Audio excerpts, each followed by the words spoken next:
Ça va aller, on se revoit quelque part Sénégal ou je sais pas où. Oui, ça oui. J'avais fait cette proposition assez folle à mes parents, sans penser un seul instant que ça se réaliserait.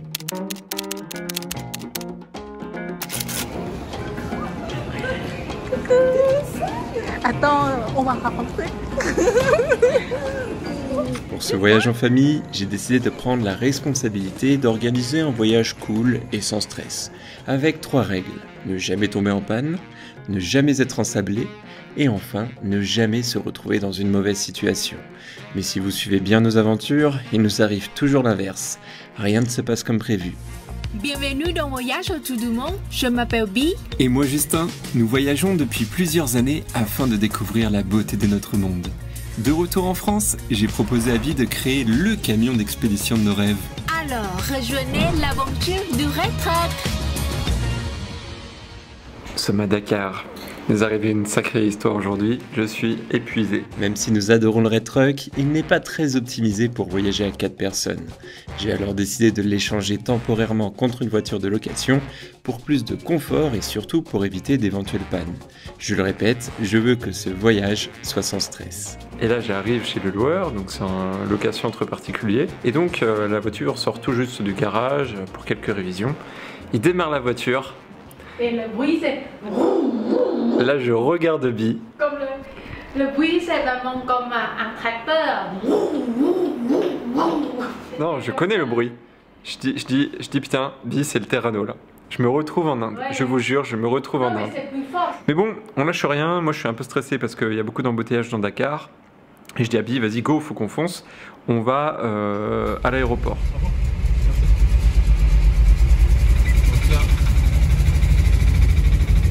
Ça va. Dès que j'arrive à demi-tour et que j'accélère, bah là j'ai pas de. Là il a du mal à monter dans les tours, tu vois, là j'accélère à fond. Et là sur l'autoroute, le 4x4 ne trouvait pas son régime. Mais vraiment, j'ai l'impression d'être sur un taureau. Et des fois il montait en puissance, des fois il rebaissait, des fois il montait en puissance. Et là en arrivant à l'aéroport, je dis putain Bi, je vais aller voir quand même le radiateur. J'attends que ça refroidisse, j'ouvre le radiateur, putain, je vois pas d'eau dans le radiateur, dans le bocal, il y a encore un petit peu d'eau. Et au début, je me dis, oh là, j'espère que la pompe à eau, elle marche. Et je dis, bon, Abby, on va refroidir ça, on va mettre de l'eau, tac, on refroidit un peu le radiateur. Je prends mes parents sont fatigués, ils viennent de Normandie, ils arrivent à Dakar, c'est la première fois pour mon père en Afrique. Ma mère était déjà venue dans un autre pays africain, au Burkina Faso, donc elle est super excitée. Et là, on commence à rouler. C'est le nouveau tracteur de Justin. Je vois mes parents, ils se disent mais dans quoi tu nous as mis la voiture là la voiture, mais vraiment tu sentais que ça puait. La clim ça marche plus. La clim c'est pas grave, mais ça puait la chaleur. Si tu veux, ça puait un mélange d'huile brûlée. Et là je me dis, oh non, ne me dis pas qu'il n'y a plus d'huile dans le moteur. Ne me dis pas ça.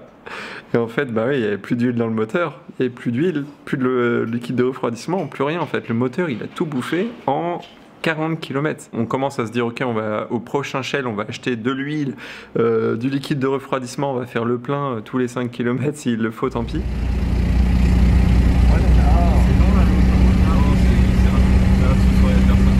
Et là, en fait, le moteur s'est arrêté d'un coup net sur l'autoroute. Heureusement, juste avant la barrière de péage. Merci. C'était fini, joint de culasse et en plus je pense que il y a peut-être un peu de boulot, une segmentation, tout ça à rajouter. La pompe à eau qui est sans doute aussi défectueuse, donc il y a du boulot. Merci. Super.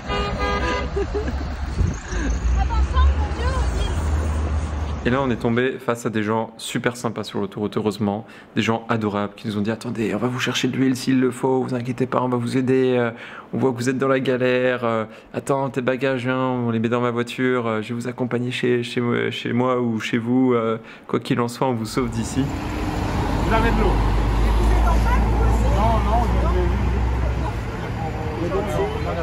Et vraiment les Sénégalais, ils sont en or. Là on s'est fait aider et tout ça d'une gentillesse, d'une générosité, d'une bienveillance. J'ai l'impression que les gens avaient deviné que mes parents venaient d'arriver en avion quoi.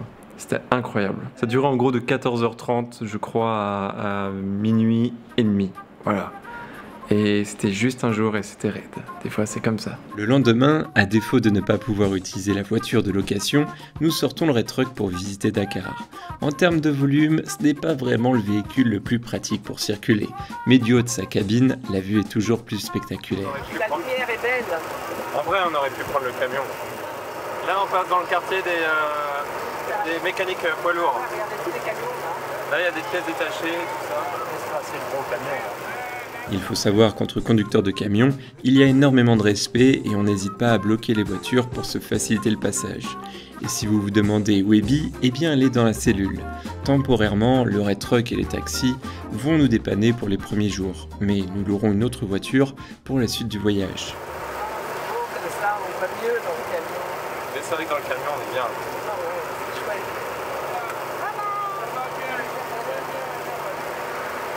Oui, tout le monde le fait beaucoup. Oui, ouais. Moi, je suis heureuse.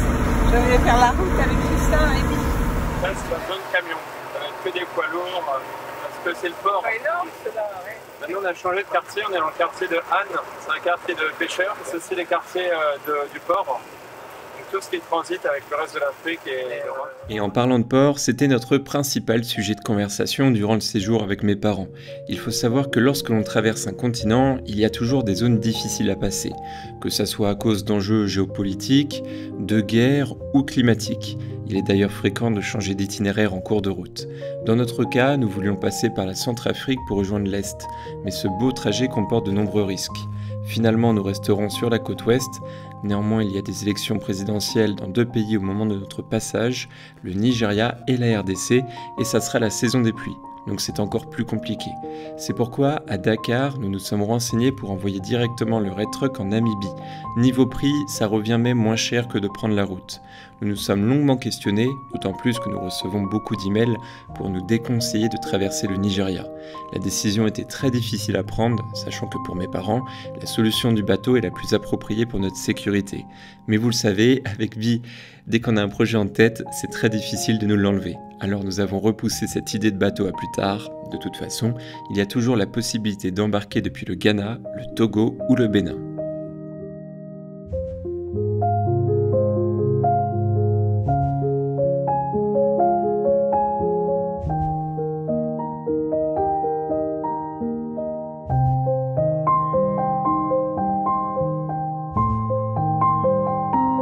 Pour cette première visite, nous visitons l'île de Gorée, reconnue par l'ONU comme le symbole de la mémoire de la traite négrière.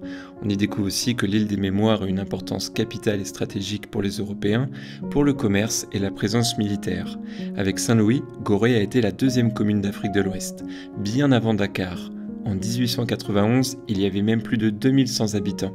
Mais nous sommes surtout venus ici pour visiter la Maison des Esclaves, qui retrace l'histoire de cette tragédie.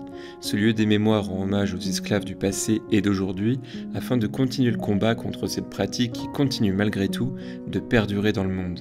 On y découvre les conditions de détention avant un long voyage sans retour. Les hommes, les femmes et les enfants étaient séparés dans de petites cellules, à attendre parfois 3 mois avant d'embarquer sur le bateau pour le nouveau monde. On est dans la réserve de Bandia qui se trouve juste à côté de Dakar. Donc c'est vraiment très simple d'y accéder. Le Sénégal est la destination parfaite dans cette aventure pour faire une petite pause et revoir mes parents. C'est un pays touristique très attractif. D'une part, on peut s'y rendre en 5 heures d'avion et il n'y a pas besoin de visa pour les passeports français. C'était un gros plus pour mes parents qui n'aiment plus trop prendre l'avion. Ensuite, tout dépend de la période, mais le climat est très agréable. Sur place, il y a plein d'itinéraires et pour tous les goûts. Que ce soit des musées, des parcs nationaux ou bronzer sur la plage, tout est possible avec des hôtels et restaurants de différents standards. Donc pour des vacances tranquilles, nous ne regrettons pas ce choix. Je ne pense pas que mes parents pourront nous rejoindre en Afrique australe, car pour le coup ça commence à faire très long en avion. J'ai alors pensé que la réserve de Bandia serait une belle promenade pour apercevoir la plupart des mammifères du continent. Il y a plus de 120 espèces d'oiseaux.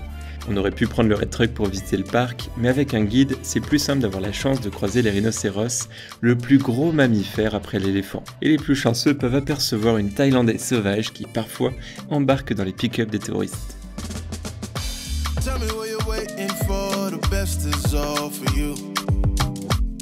I gotta pray some more since I come home to you. I had to line it up, and they say we shouldn't shine it up, but that's just how his timing was. And look at what we do. They cannot tell me nothing, baby, the way you walk, I love it. And if you take too long, I'm rushing. I come the way you are, just trust it. Après Bandia, nous avons loué notre voiture et cette fois-ci plus récente pour partir en direction du nord. Et juste en quittant le Lac-Rose, je me suis ensablé. Bon, c'est dommage, on n'a pas le passage en vidéo car ça ne faisait pas trop rire mon père d'être planté. Maybe et ma mère ont trouvé la situation bien drôle et par chance, des routiers sénégalais nous ont sortis d'affaire. Sur la route en direction de Saint-Louis, il y a un tout petit désert de 18 km². Si vous venez de Mauritanie, ça ne sert à rien d'y aller, vous serez plutôt déçus. Mais pour offrir mes parents un décor varié entre la mer, la brousse et le désert, c'était parfait.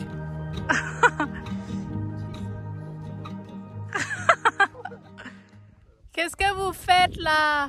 Dis-moi avant de partir. Vous êtes prête? Allez-y.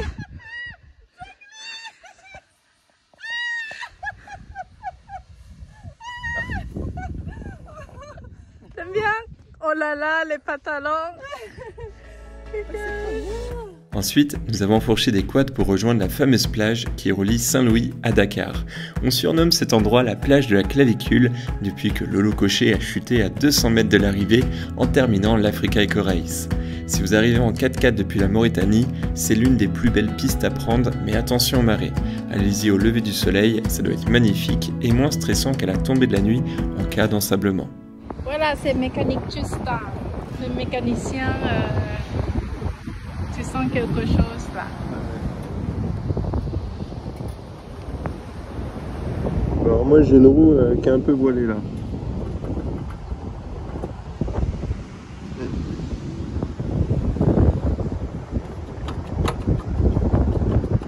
Ça va, Abby? Oui. Sur les pistes, la dernière piste pour aller au Lac-Rose. Oui. Ah, c'est la même piste? Ah oui, de Saint-Louis jusqu'à Dakar, quoi, Lac-Rose. Sur l'Africa Race, C'est ça, la dernière étape. Bonjour madame, ça va? Je suis vraiment très heureux et chanceux que mes parents nous aient rejoints au Sénégal. Même s'ils nous suivent à travers nos vidéos, c'est toujours mieux de partager de vrais moments avec eux. Malheureusement pour les parents de Bi, l'Afrique de l'Ouest est très excentrée de la Thaïlande. On se rend compte maintenant que notre priorité change et nous préférons passer plus de temps avec notre famille que de découvrir le reste du monde. Mais sur le chemin du retour, le dieu de la panne a encore frappé en perturbant notre petite aventure. Le quad de mes parents ne voulait plus redémarrer et le nôtre a eu quelques soucis qui seraient trop loin listés. Malgré tout, ma mère avait encore de l'énergie pour participer à une battle de danse.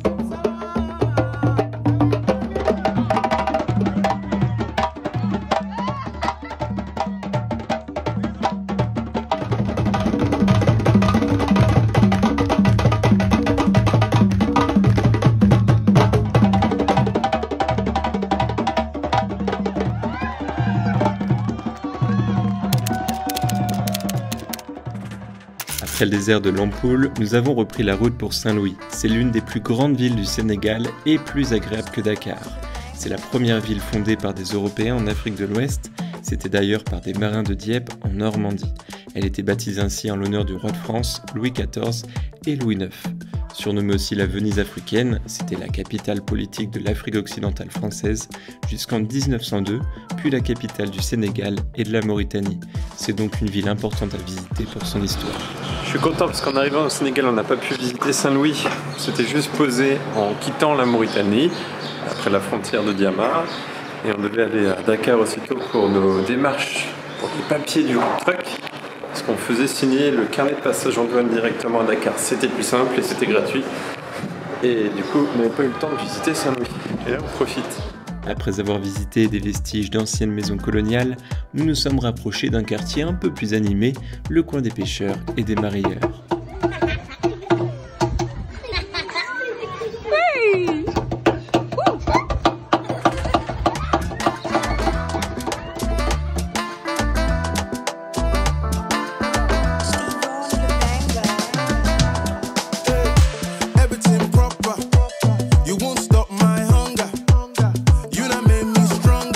No platform shall prosper. Ayy. Everything nice, me and mine catching our vibes. I done been down here the same time. No ghosts gon' make this thing right. Cause I've been up way too early, way too hardy. Pray my God who heals somebody up. Music gon' change your body up. Better come join this party. Way too early, way too hardy. Pray my God who heals somebody up. Music gon' change your body up. Better come join this party. Pray the weapon formed against you will prosper. Salut mon pépère. Tu veux, tu l'es.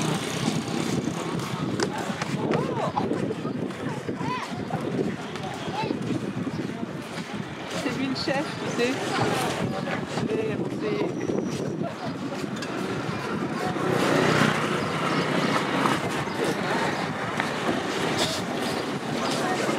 Il marche bien. Allez, vous rentrez les mecs. C'est pénible, hein. Vous êtes toujours partis là. Allez, rentrez à la maison. Hein. Nous, faire la police ici. Allez, avance, c'est toi ta gueule là-bas. Contrairement à Dakar, c'est quand même plus simple de circuler dans Saint-Louis. De plus, le climat est très agréable, surtout sur ces îles. Disons que c'est moins étouffant qu'une grosse capitale surchargée de voitures. D'ailleurs ici, en dehors des transports publics, on peut circuler en charrette, c'est très populaire pour le transport de personnes et de marchandises.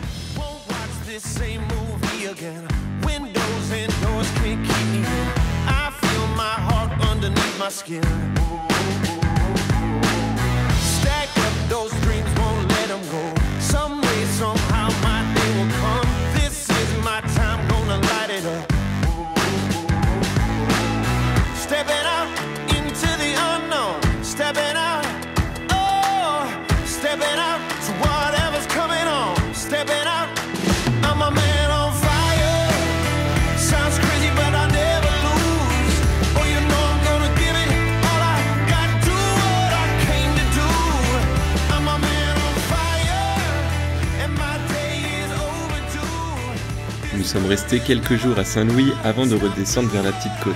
Je n'ai pas filmé là-bas car nous nous sommes surtout reposés avant de reprendre cette aventure en Red Truck. D'ailleurs, je suis étonné de voir autant de Renault Trucks ici. Je vais en profiter pour faire un entretien complet avant de poursuivre ce voyage. C'est aussi l'occasion de faire un peu bosser mes parents sur notre camion. Merci d'avoir regardé cet épisode un peu hors série jusqu'au bout. Prenez soin de vous, on se retrouve très prochainement car la découverte du monde n'attend pas.